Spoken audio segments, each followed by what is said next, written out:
I believe that it's critically important that California be at the forefront and lead by example of closing the digital divide for all of California's residents. And I emphasize all because we're clear that there are those who have access to technology, but it's really important that all Californians do. You know, we're the home to Silicon Valley. We are known for our innovations throughout California's history. And so as we are preparing the children of California to enter into the workforce and to continue to be leaders in technology, they've got to have access early and often.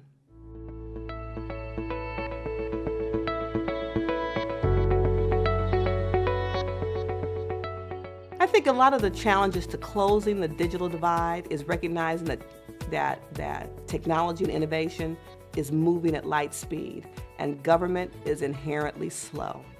We're slow to legislate, we're slow to develop new curriculum, we're slow to fund new innovative programs.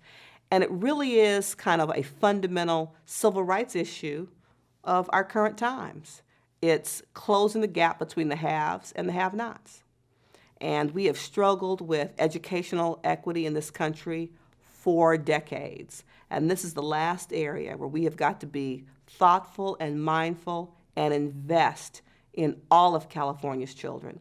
Closing the digital divide, while it will require a pretty significant investment on the front end, we can imagine the return on that investment in the future in terms of making sure that all of California's children have access, have a cellular level kind of understanding of what technology means to them, to their households, to their academic experience, to their professional visions for themselves. So closing the digital divide is a fundamental civil rights issue from my perspective.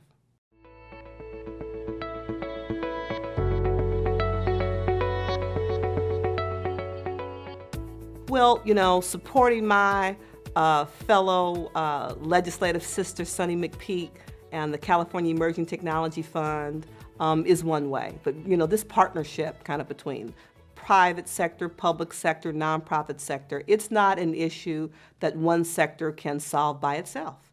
It's going to require sisterhood, if you will, and all of those sectors coming together to identify the common problem and pledge our individual commitment and support to closing the digital divide. Government has a role to play, but so does everybody else. Sonny is clearly visionary.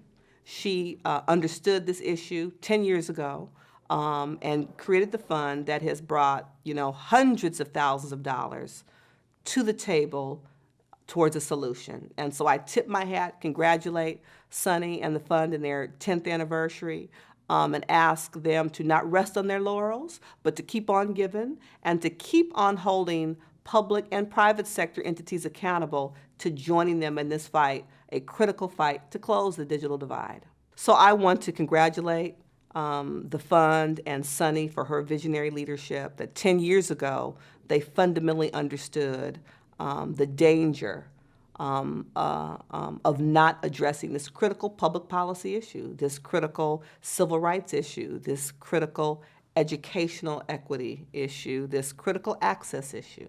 And so the hundreds of thousands of dollars that they have used to roll up their sleeves and put their money where their mouths are needs to be matched and joined by others in the private sector and government at all levels to make sure that, again, we forge a solid partnership with the common goal of closing the digital divide for all of California.